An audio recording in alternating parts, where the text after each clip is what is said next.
The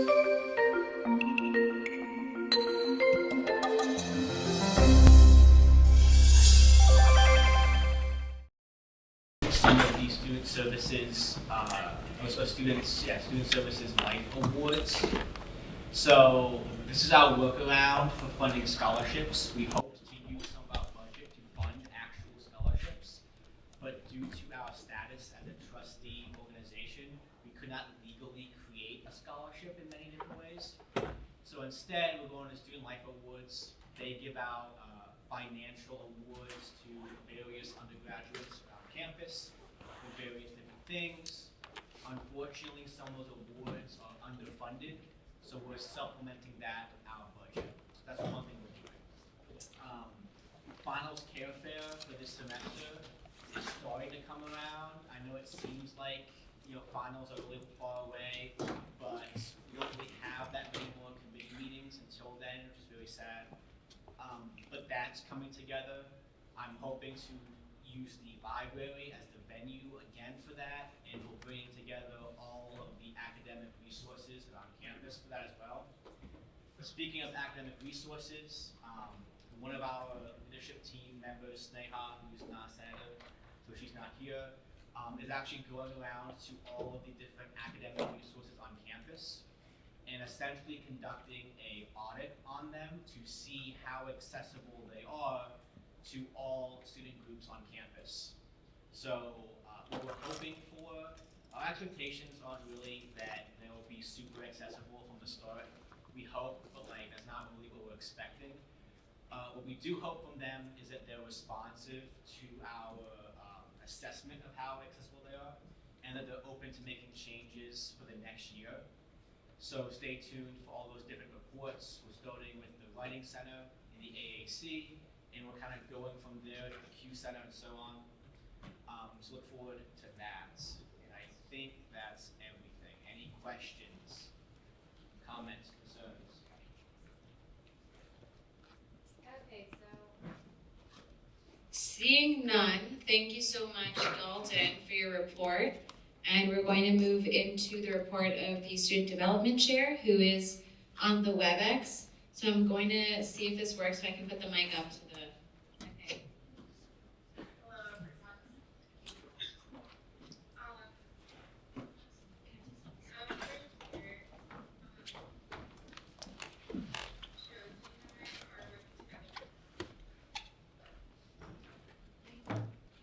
So here, yeah, Jess and I are working together now to put together a spring festival to kind of close up the year with all of the cultural centers, which is really exciting.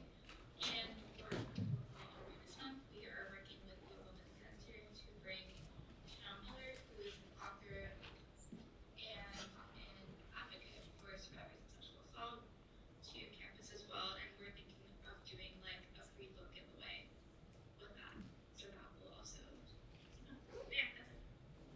Cool. Does anyone have any questions for Neha? Okay. Is that your question too? Okay. Seeing none, we're going to move into the report of the Student Services Director. Is Alexis, are you on there?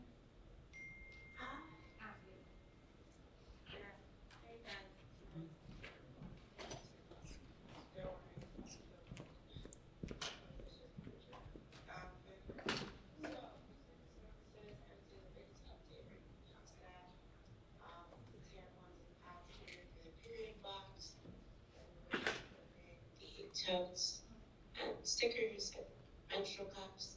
So that should be coming very soon. We'll be circulating around a sign-up sheet when it's time to, I guess, box those up or, move them. Second thing on the student services agenda is that we just recently put a lot of effort in the administration equity bill that was presented to the Public Health Committee today, earlier this morning. So yeah, that's exciting. Some other stuff that's going on in student services. So we just recently, with the help of our sustainability chair, have been working on our environmental justice conference. If anyone has any interest in that, please email me at studentservices@usg usd.uconn.edu. And we're going to be holding another impact workshop. But this time, focused on Black students. Allies are welcome, but preference Black students. It should be the 28th of March, so after spring break. And it'll be a collaboration with Minority Health Matters. I hope all of you lovely people can come. Beautiful. Okay, does anyone have any questions for Alexis? Okay, seeing none, we're gonna move, is this on? Can you guys hear this okay? Okay. We're gonna move into the report of the Chief Justice. So Halia couldn't make it, but she sent up her deputy Jack. So Jack, if you wanna, do you prefer that mic or this one? Doesn't matter. I can just talk. So basically there's four main things that the judiciary has been doing lately. Firstly, elections have been certified and sent out to everyone. So congratulations to anyone who's running. And then we also, based on elections, there was some verbiage in the governing documents that needs to be revised in order to make it more clear about election violations and things like that. So the judiciary is going to be working to resolve those discrepancies in order to make sure that the governing documents make it very clear everything that a candidate needs to do in order to successfully run for Senate or any other position. Now, we also have been working to just look at the new funding policies that this body has passed. And then finally, we are working with President Holland in order to find nominations for the judiciary. So if anyone knows anyone that would be willing to come in and be a judiciary member, feel free to invite them. We would definitely love people, especially people that kind of know USG or have you to guide them through some complex USG bylaws and things like that. So invite your friends. It's a great position. Thank you. Are there any questions or comments? Beautiful. Thank you, Jack. Okay, we're moving into the report of the Comptroller, which is relatively brief, and he sent it to me via text. So Chris just wants to remind everyone to do their timesheets, which is not really apt for most of the people here. But for anyone who does have a timesheet, that is Chris's report. And then we move into the report of the Communications Director, which is James, and he said that I could call him, so we're going to see if we can make this work. Hopefully, let's see if this works. Hopefully he gets that.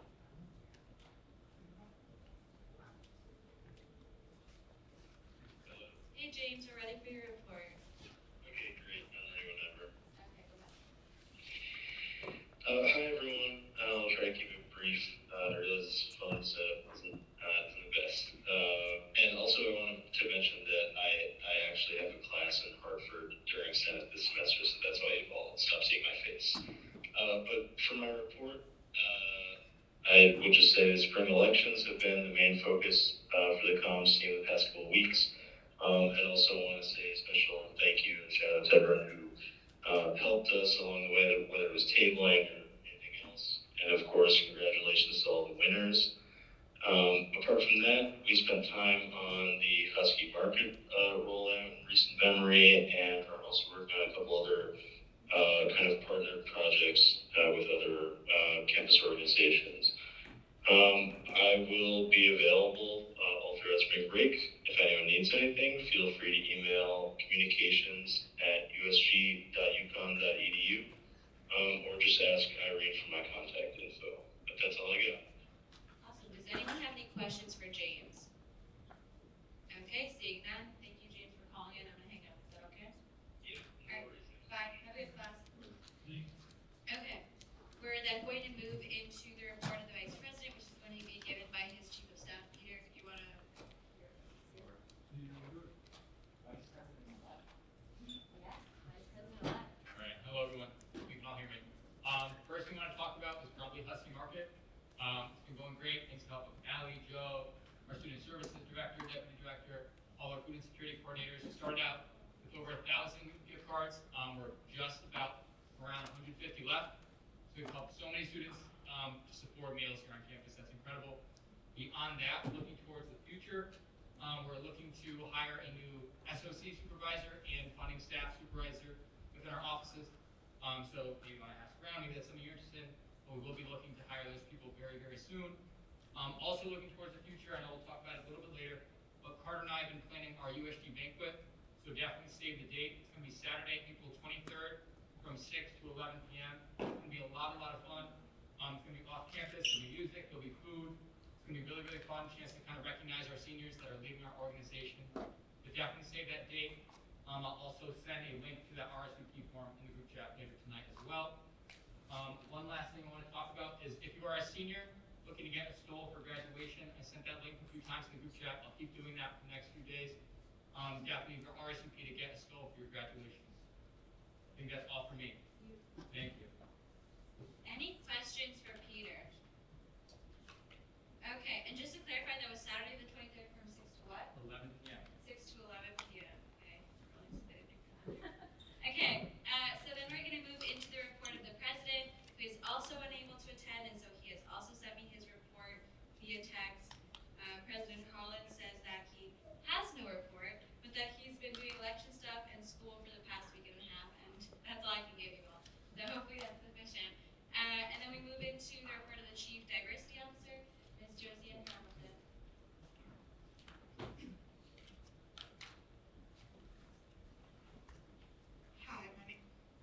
Hi, my name is Josie, and I don't have much to report because Neha really did my part of the report.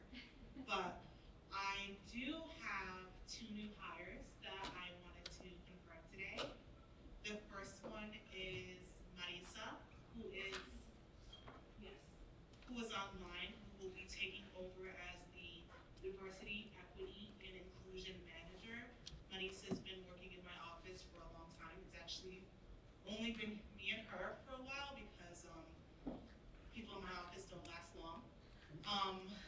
But you know, she's been working really, really hard, and I think that if anybody was to get the position, it should be her because she's been kind of a force here the whole time things were sticking it out.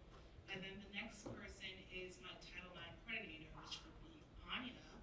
And I mean, she's just kind of the obvious choice for the position. She was kind of a key author with the sexual assault legislation. She is a huge advocate for sexual assault victims, and she would just be perfect for the position. I mean, once I saw her apply, I was like, okay. So yeah, that's all I have to report.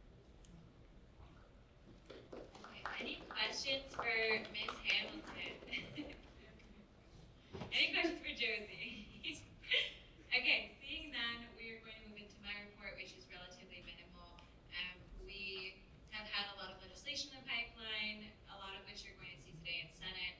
We've also been pretty busy, especially our amazing leadership team of Ally and Joe, who've been doing such a good job just handling getting the gift cards, handling getting our food. We had a few mixes up, or more so obstacles that we've been facing in terms of getting funding for like our programming that we want to do in terms of food. We really want to take you all to Brothers Deli After Caucus. It's like a thing we want to institute, and we've been finding a little bit of resistance on that. So shout out to the team for sort of putting up with what we're dealing with. Trying to get that to happen. We will be doing a Senate rewards session this afternoon after Senate, so gift cards are right here. I'm thinking to put up the QR code towards the end of Senate, since that's just, I mean, if you're here at the end, you'll be getting your prize if you win. But we will send out we will have like a list that we're going to give out in terms of attendance in case you need to leave early. So don't worry about that if you're leaving early. And that's about it. I'm sure there are things that I haven't touched on, but just for the sake of time, I know it's just getting more and more snowy outside. I'm not going to really touch on anything else unless anyone has questions. So does anyone have any questions for me? Okay, awesome. So with that, we're going to move into our voting items. The first being the approval of the minutes from 2/15/22. Are there any questions on these minutes?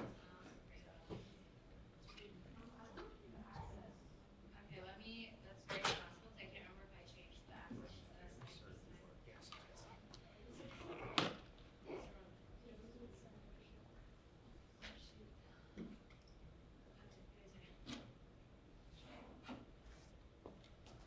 Yeah, you're right. All right, I'm gonna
We'll all like be kind of classes.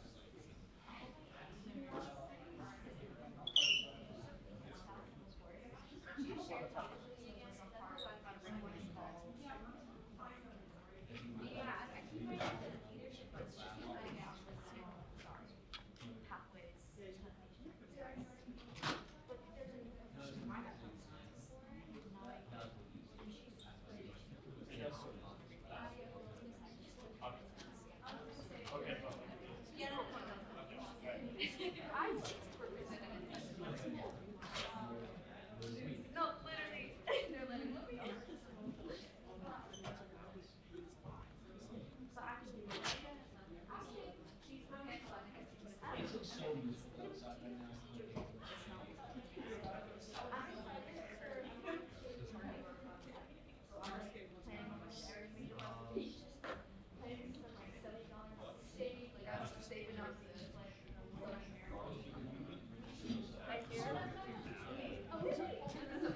Do you want to come sit? Yeah.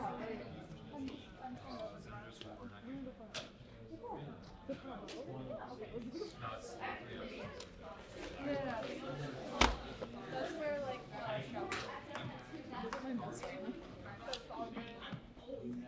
went to the gym, so that's why I look like this. Okay, so what, for the sake of time, what we've decided is that we're going to table voting on the minutes, and we're gonna move it to the end of the agenda, and we're gonna move on with confirmations of recent hires. So typically, the way that we do the confirmations is that we have whoever is appointing the people to their positions come up and say something really sweet about them, but I think Josie did a really good job of doing that during her report. So instead, we're just going to like go through the confirmations a little bit quicker. We're just going to say who's being confirmed and then confirm them through.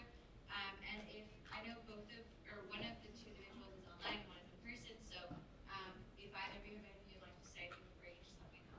Okay, so our first confirmation is of Marisa to the Diversity, Equity, and Inclusion Manager position appointed by CDO Hamilton. So are there any questions on that appointment? Okay, wonderful. Any points of discussion? Okay, seeing none, I'm going to motion to pass this by unanimous consent. Are there any objections? Okay, wonderful. So, Marisa, you are officially appointed. It's not your first rodeo. Okay, similarly, we're going to move on to the confirmation of Anya to the Title IX coordinator position appointed again by CDO Hamilton. I'm really excited about this one. Are there any questions? Okay, any points of discussion? All right, and seeing that, I'm gonna motion to pass this by unanimous consent. Any opposition? Okay, seeing none, Anya, congrats, you're officially in your role. This is so weird. Just disconnect.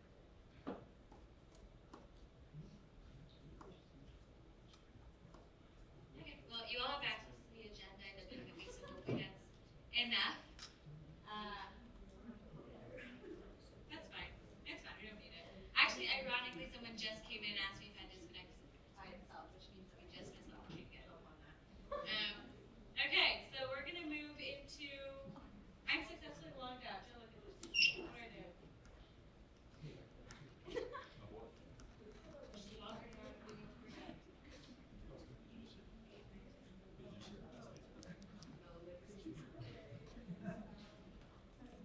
Just real quick, what's your name? That's Sam. Sam Lamb. I do. Okay, so we're now going to move into our first piece of legislation, which ironically is from Sam, is the Student Senate position openings to represent transfer and campus change students. So Sam, if you want to come up and speak about your legislation, yeah, whenever you're ready.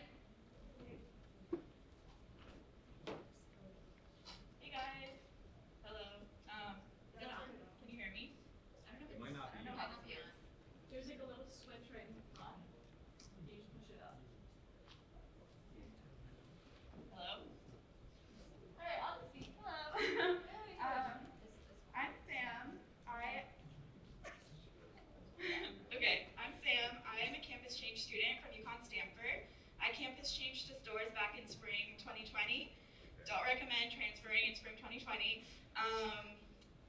So I personally didn't have a great experience. After speaking to other campus change and transfer students, I found that a lot of people feel the same way. I'm the vice president of the Transfer Student Association, which is who I'm representing today. We are asking if you guys would be, I don't know how to word this, but we are presenting legislation to have an ex officio position through the Transfer Student Association, specifically to represent transfer and campus change students in one position. Currently, transfer and campus change students make up over a quarter of the student body, and they have specific needs which aren't being met. There's no transfer or campus change office on campus, which surprises a lot of people. There's no specific advisors for campus change or transfer students. And there's just a lot of ways that Uconn can improve how they have a better transition and make students feel welcome when they get to stores, which hopefully this position can encompass. Yeah, and then I talked to Neha also about opening a new committee for campus change and transfer student needs, which this senator would be in charge of. Beautiful. Okay. Thank you so much. Actually, if you want to hold on, thank you for like questions or discussion. So, are there any questions for Sam? Okay. Any points of discussion? Okay. Possibly a hand there. Okay. This is awesome. I know Sam can clap. Thank you, Dalton. And with that, I don't see any other points of discussion. So normally I would do a voice vote, but there seems to be absolutely no opposition to this. So I'm going to motion to pass it by unanimous consent. Are there any objections? And we can totally do a voice vote if there are. But any objections to passing it by unanimous consent? Okay, seeing that it passes, congrats, Sam. Beautiful. Easy. Okay. Going back to the agenda, we move into a statement of position regarding the namesake of Wilbur Cross. So I see Eli and Jack are both here, so if you want to come on up. Hopefully the middle mic can work too, so you both have a mic, but otherwise you can just pass this one back and forth between the two of you. Here you go. Thank you. Good to see you. Hello. Oh, there we go. Hey, it works. Dressed so formally.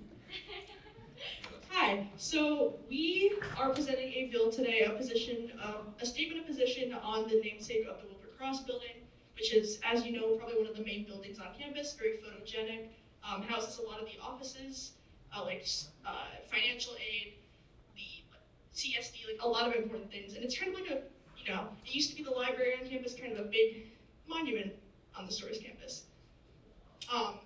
And I bet you didn't know it was named after a Connecticut governor who's A rampant eugenicist. and eugenics, which you can see in the bill, is Nazi race science, or what would turn out to be. Yep. So not a really great dude who sterilized women and minorities. Yeah. Let's see, where are our statistics here? And all of our statistics are in the bill, which you can take a look at through the our agenda here. So during his time in governor, Wilbur Cross commissioned Charles Davenport and Harry H. Laughlin to conduct a survey based on eugenics, which ranked Connecticut residents on 21 factors such as race and disability, Immigration status, that too. Yeah. And also at this time, like for disability, it's talking about, this is the early to mid 1930s. So a woman could be hysterical, and they could count that as a mental illness. So the criteria were very, very objective subjective and objectable. Yeah. 400 Connecticut residents, 92% of which were female, 74% of which were considered mentally ill, and 26% were deemed mentally deficient. They were all forcibly sterilized by the time Governor Wilbur Cross had left office. Sterilized meaning that they cannot reproduce. Yeah.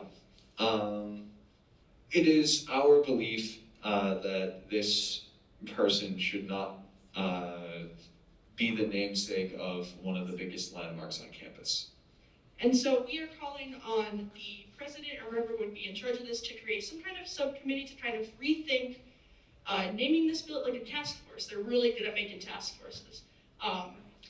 Just kind of my vision for it was holding a virtual town hall to get ideas from the Uconn community about specific people. Obviously, it would be ideal to get a Uconn alum or someone else that we could honor in some certain way. I didn't want to be the person to be like, this is the new name of Wilbercross, you know.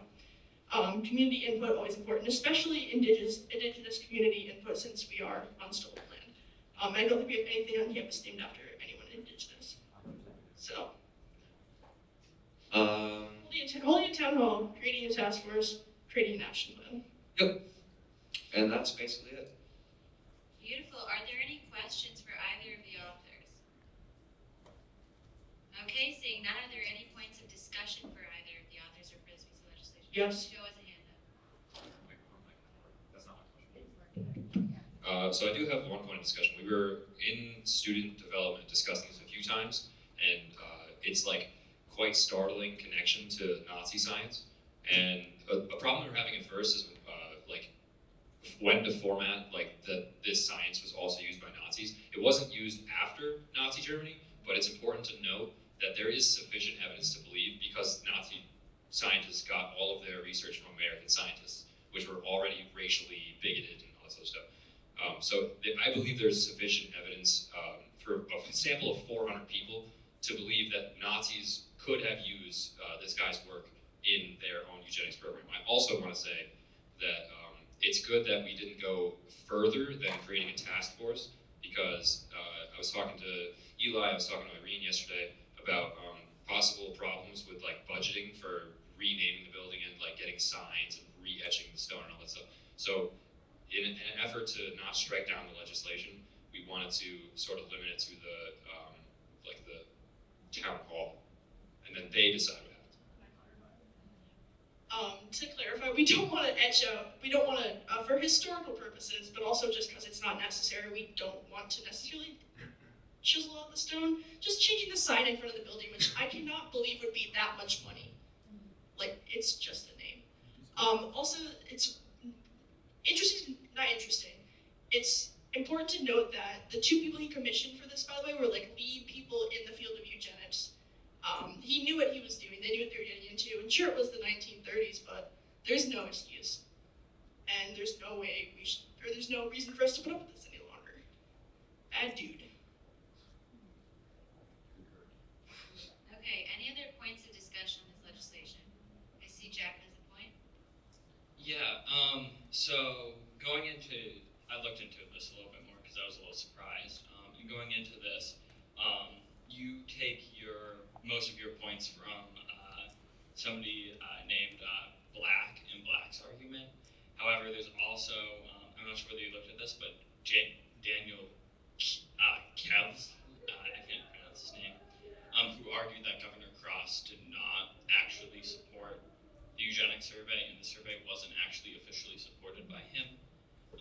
And this is, if you link through your, so if you link here, and then in this article, you have to link. Chuck, do you think you could come up and show on the Sure. So I think it's just important to note, I am personally never a fan of like historicalizing people, because people believed in different things back then, and I think sterilization is evil, but I also think that historicalizing someone for that point is not great. And if he was a eugenicist, I would agree, take his name off the building. But according to a very prominent,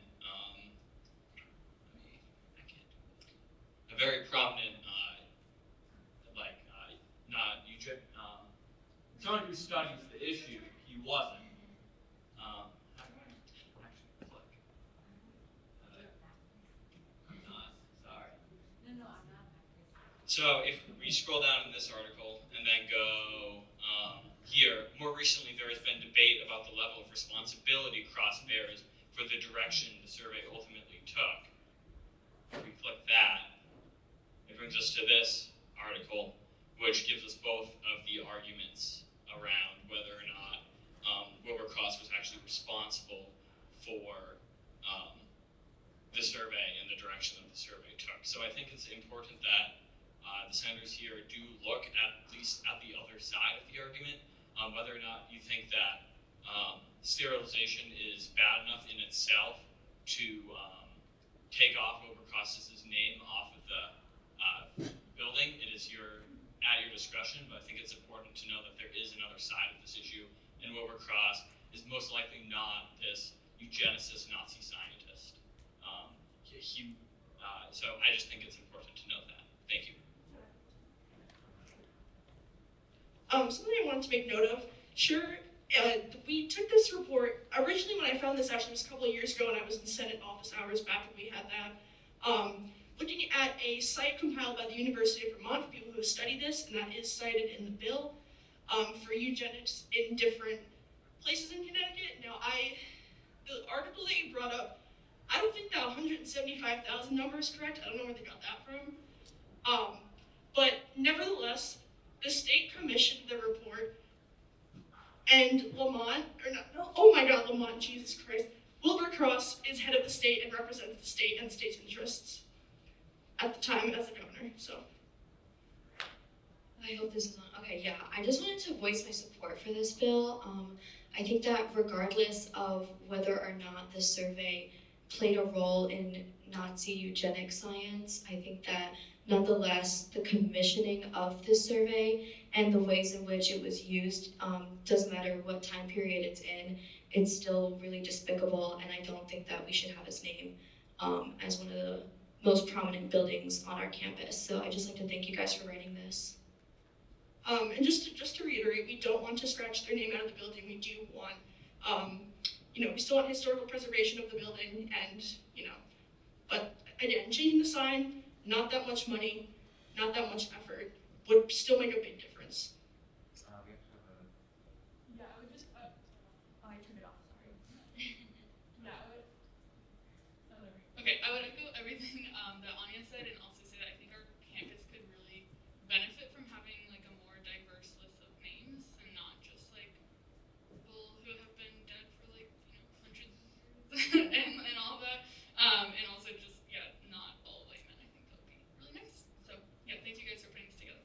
Yeah, and our goal was to highlight a Uconn alum or someone again who would be more fitting of the building being named after. We do have a potential name, but this is why, again, one of the steps was holding a town hall for public input. That's the critical thing, because I don't want to be the arbiter of making this decision. I don't want to make this decision myself. So we are looking for public input, and I feel like that's an important point to raise because we are open to any suggestions, and we like the community to have a say in what buildings they go into, Joe. I would also like to say my support for this is like twofold. There are two reasons. The first one being that, as you said, Senna, and actually no, as Jack said originally, there are no buildings on campus named after indigenous peoples. Also, my second reasoning, if he didn't necessarily agree in eugenics, he still commissioned the project. He was very close in contact with Laughlin, and from Laughlin's own words, this experiment was made in order to save expenses. Others would not be sterilized, but simply thrown out of the state. Immigrants would be deported to their native countries. Unfit Americans would be expelled from their family's original locales. Like this was clearly like a deportation and sort of like I wouldn't go as far as to call it a cleansing. It was a cleansing, not an ethnic cleansing, but a cleansing of the population based in pseudoscience that was literally commissioned and permissed by the governor of Connecticut. Regardless of what his stance was on eugenics, he is responsible for 400 to upwards of 175,000, or 10% of the state's population being possibly put in the survey. Also, just a quick note, again, I would like to have this task force be something that kind of remains, because there are other things on campus. One of the things I've been interested in, which I'll only talk about a little bit, is Depot Campus. If any of you know, it used to be the site of an abandoned mental hospital. My uncle actually was a patient there, and they tested on patients, and the conditions were horrible, and that's a whole nother issue. So Uconn does have a past, and we do need to recognize it because it's important in history.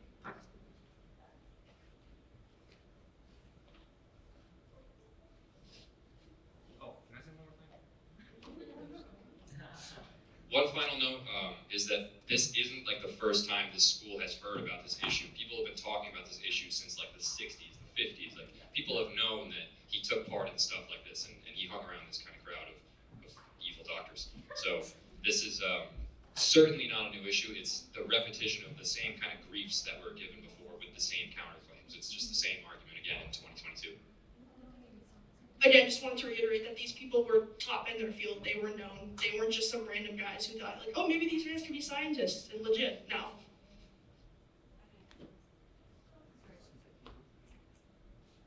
Beautiful. Okay, it's back.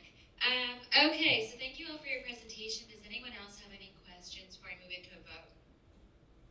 Okay, seeing none, we're going to move into a vote, and just because we had a decent amount of discussion, we're going to do a voice vote. So again, just a reminder, a voice vote means that if you're in favor, you'll say aye when we ask who's in favor, then you'll say nay if you're opposed when we ask who's opposed, and if you'd like to abstain, which could be either because you're not a senator or because you don't feel qualified to vote or you don't have a strong opinion, then you'll say aye when I ask who is abstaining. So with that being said, all those in favor, please say aye. Aye. Okay, all those opposed, please say nay. Okay, and all those abstaining, please say aye. Aye. Okay, beautiful. And with that, it sounds like this piece of legislation is passing unanimously, so congratulations to the authors.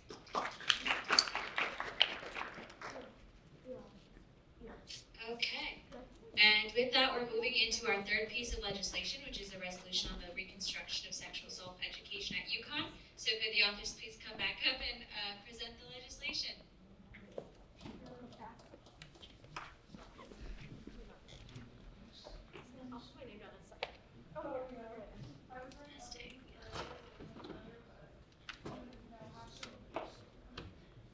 This now happens with all pretense of fashion going out the window.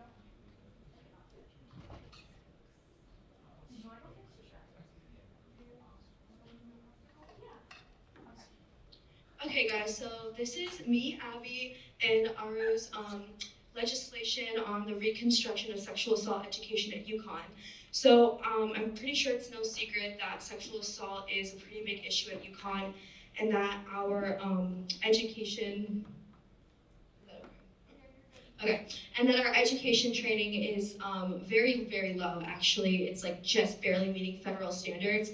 So we felt really strongly about wanting to kind of revamp this education that we have. And as of right now, I'm sure most of you know that what we only really have as like mandated is the Protect Our PAC module. And for some people, it's another module that they get when they are a rising junior. And so what this legislation calls for is to have yearly both online and in-person requirements, as well as more funding for the Office of Institutional Equity, for the Dean of Students Office, and for the Women's Center, so that they can expand their outreach and offer things such as workshops or some other type of in-person event that will allow people to kind of like think about the culture of sexual assault here at Uconn a little more deeply and get the conversation started so that we can really have a major campus climate shift. And if Abby has anything to add. Yeah, just a couple things to fill in. The main purpose of this legislation is working to get our current freshmen and sophomores up to date on their sexual assault education. Due to COVID, they received, as Anya mentioned, barely compliant with the federal minimum requirements for sexual assault education. And speaking with Jen Longa, who is the Assistant Dean for Victim Services, she actually saw her case numbers go up in this population. So we're seeing the real effects of barely getting enough education. And something else I wanted to highlight is that we've done our research on this. On several studies of college campuses, we found, or studies found, that students stop retaining or they forget the information that they learned after about 4 weeks. So that's why we wanted to mandate this every year, because we'd like to extend the time at which this education is effective. And our reasoning for doing multiple types of education or multiple options is that we want students to be able to choose what their education is. We want them to choose what is most interesting to them, what's most applicable to them, so they can get the most out of it. So that's kind of our reasoning behind advocating for workshops, for films, for different types of education from different sources. Yeah, and one more thing that we're also calling for is for community-specific resources so that members of the LGBTQIA plus community or, for example, Black women, if they have a specific issue that they're dealing with in regards to sexual assault, that they have all of those resources available to them, and that people know about these resources, because that's a recurring issue where people, have resources or there is something in place to help people, but people don't know about it. So we're really going to try and work closely with admin to make sure that people are aware of these resources. And again, this is just the next piece of a long series of pieces of legislation reforming our kind of campus climate and sexual assault. We saw one a couple weeks ago. This is just the next one in line, and we have more ideas in the works that will be coming soon. Beautiful. Okay, any questions for the authors? Okay, any points of discussion on the legislation? Okay, Joe has a point of discussion. I think this is a really good idea. Obviously, Uconn is horrible statistically with sexual assault, and I think it's time we remind people to behave themselves. Thank you for that, Joe. Okay, any other points of discussion? Okay, seeing none, I'm going to motion to pass this. We're going to put it into a voice vote. So, all those in favor, please say aye. Aye. All those opposed, please say nay. Any abstaining?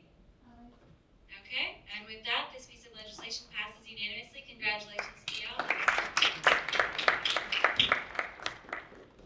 And I just want to say I'm really proud of the fact that we have a lot of legislation coming through this semester. It takes a lot of time and effort, and we're during midterms week right now, and we still have legislation coming. So thank you all for writing this. And really thank you to all of our authors tonight. You did an excellent job. Okay, so we don't have anything budgeted on the agenda for discussion. Are there any points that would like to be brought up for discussion for tonight's Senate? I see Anya has a hand up. Come up. Sorry, I didn't put my name down. Did I stop? No, you're good.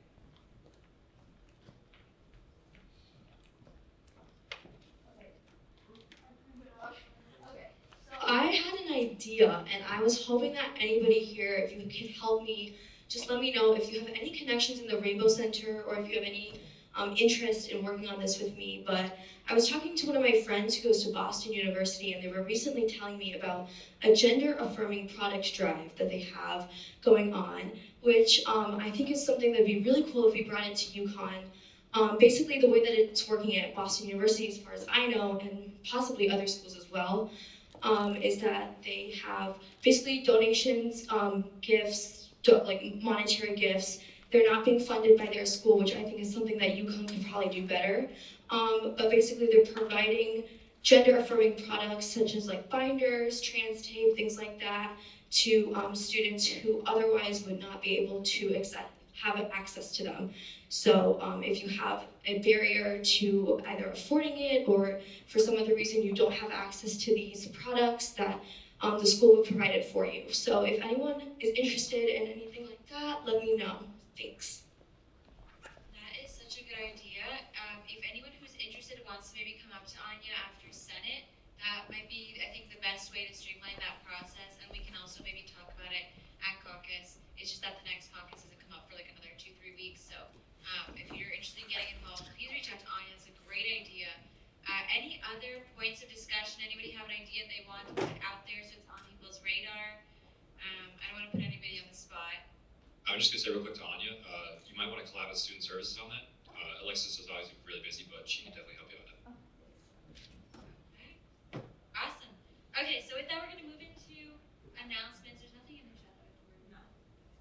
Move into announcements. So the first one's from Peter and Carter about our banquet that's coming up. I don't know if there's anything else you guys wanted to. Yeah, okay, cool.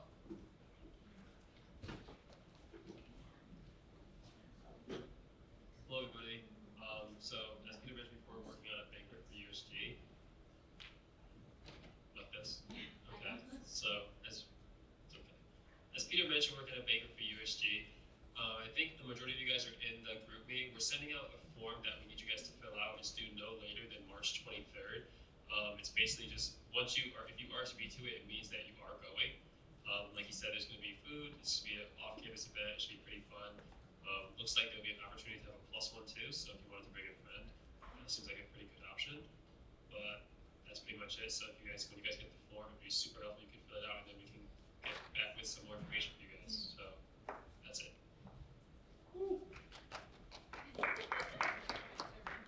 Are there any questions for Carter? Okay, seeing none, I just want to quickly add, I can see in the group me that Peter is sending messages about COSGA, so if you are one of the people that is going to COSGA and you haven't gotten back to him about that, please do so as soon as you can, so that you have all of your things ready and set to go. And if you have questions, he's right over there, so you can talk to him afterwards. Okay, our next announcement is from Abby on the dining services, on the steps of dining services and meetings. So, so Abby, if you want to come up and give your announcement, that'd be great.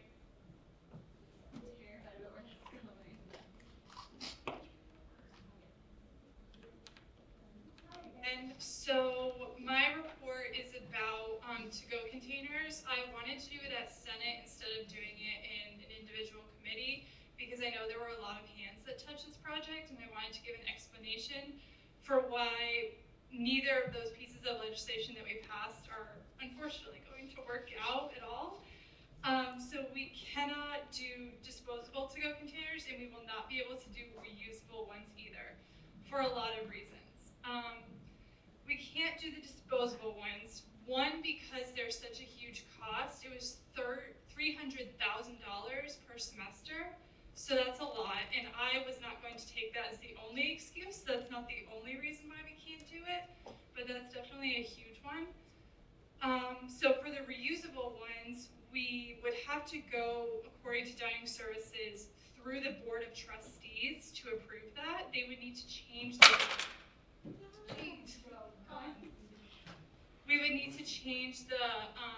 dining hall meal plans, which could affect the prices that students are paying for their meal plans. So I didn't want to touch that at all. I didn't think that was a good choice. We would also need to do a full launch. We couldn't just do a pilot. So we would need about 30,000 containers, which is way outside the USG budget.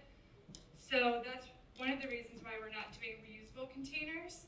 I also got some really helpful information about dining services in general, which is the other reason why I wanted to give this report at Senate, because I think this is useful for all of us to know.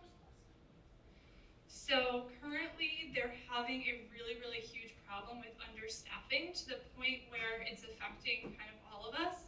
So when you see there being paper in dining halls instead of like the regular porcelain that they use, that's because employees were calling out of work and there wasn't enough people to cover them.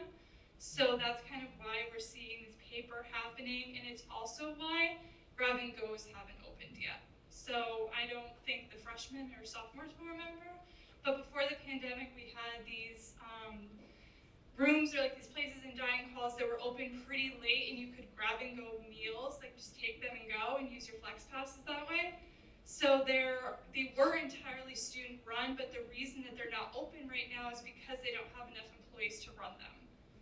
So until they get enough employees and they get enough staff, those probably will not be opening.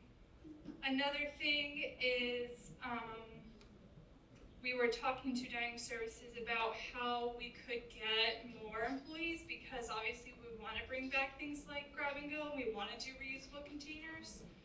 So I asked them about raising student wages, because I think adding an additional financial incentive would be really, really helpful to bringing in more dining hall employees.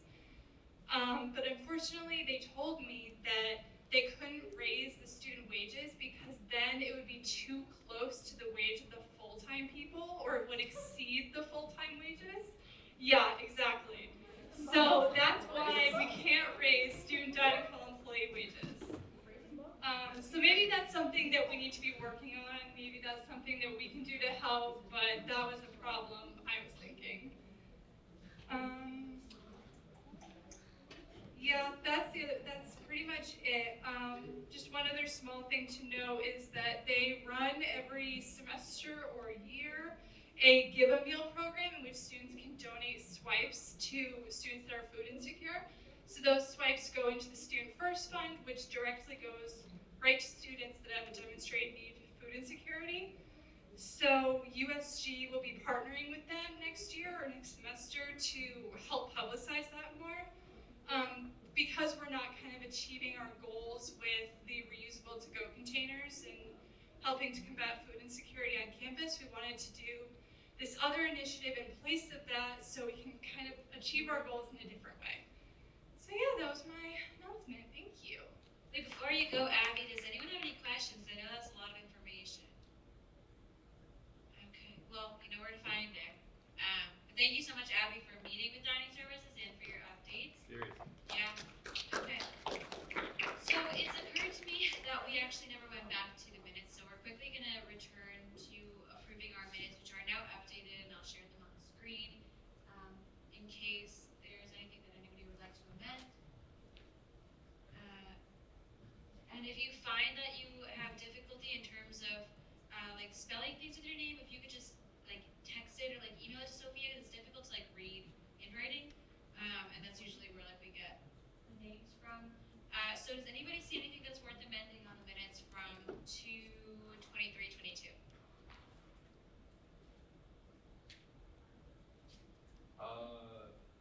For Friends of Winter, is it Mick or me, Connie? Connie. With a C? Or an E? Also, that's Yuhan Liu with a U, not a B. Yeah. Brandon Drummond with an O. You got it right. Okay. MK. Oh, Hernandez, Echambrino. Is it Jack Romine, not Romney? Well, does Villani have two L's? Yeah. Okay. William Hanlon has two L's. I believe so. John Durham has a. Alright, word. Okay, and again, if you find that your name was misspelled, if you could just email Yesenia. Okay. She works hard for us. Is this the day, is this from when, is this the? I believe so. Oh, never mind. Okay, I think that's why, yeah. Okay, beautiful. Anything else worth amending? Yeah, Mackenzie? We had a question mark in there. If you attended the event, you don't have to worry about it. Yeah, it's not like you have an excuse or something. Okay, anything else?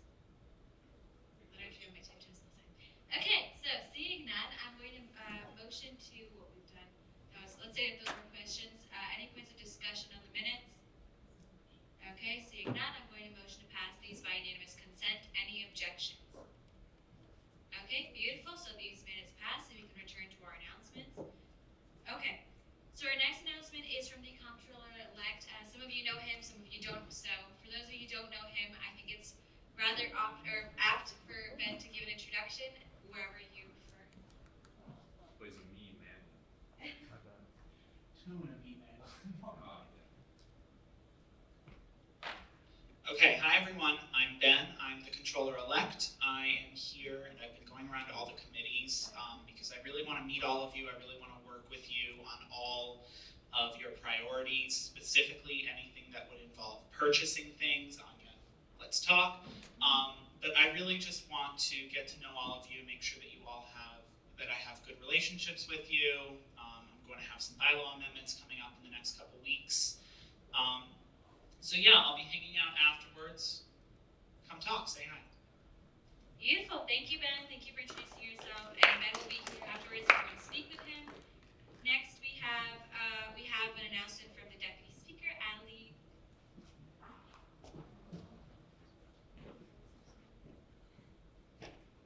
Hi everyone. As you know, I run the Internal Affairs Committee. We've met a few times, passed some stuff. So if you would like, because I made an announcement a few sentences ago, but that was like the super long one that we had. So if you would like to be added to the email list, let me know. I have that. If not, no hard feelings. I understand. Okay, beautiful. And lastly, but definitely not least, what you've all been waiting for, we have our third Senate rewards drawing. So Ali always knows how to do the QR code. She's the queen of this, so we're going to have Ali figure it out. Okay, we're going to stop sharing real quick. So basically, if you've been here this whole time and you are not on Uconn payroll, you should be set to go to enter into our drawing. There'll just be a QR code. You can scan it, fill it out. It's literally just name,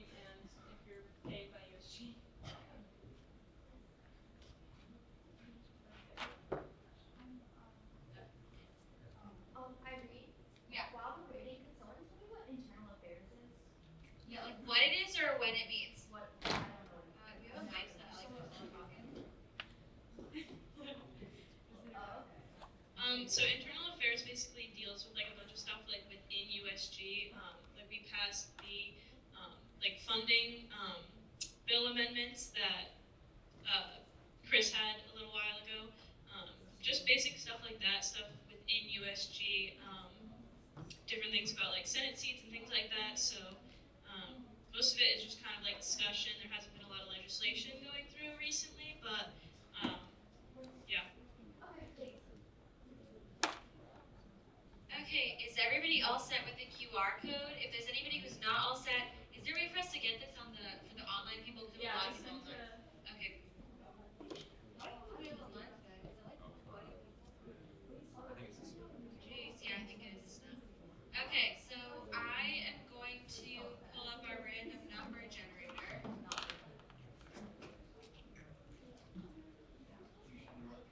How many numbers am I supposed to get? Maybe give them a few more minutes. Okay, we're gonna give you a few more minutes. I'll do this as a volunteer. At least 30. Or my man. All it took was like a bunch of breath. For those of you in person, by a show of hands, and obviously it'll be a little biased, but do you prefer being in person or do you prefer the online? You like in person? That's what I'm talking about. We'll talk about Jen. No, I We'll talk about figure, John. yeah. Because we have like 20 people online right now, but yeah, it definitely is the snow. Kind of makes you think if they're just here for the Google. Yeah, that's very true. Although, it's probably more fun to win in person, but whatever. Is anybody still filling out the thing? Raise your hand if you're still working. Anybody on the WebEx? How we looking, Julia? All right. She looks like leave me alone, Joe. We have 16. Cool. Wait, 16. 16. But there's People 30. Maybe it's not for our payroll, because they're like. Yeah. Okay, so 16? Okay. All right, last call, guys. Okay, I'm about to start. Sorry, 17. Yeah. Somebody just entered. Okay, are we all set with this? Oh, actually, sorry, that's number one. 16. Yeah. Okay, ready?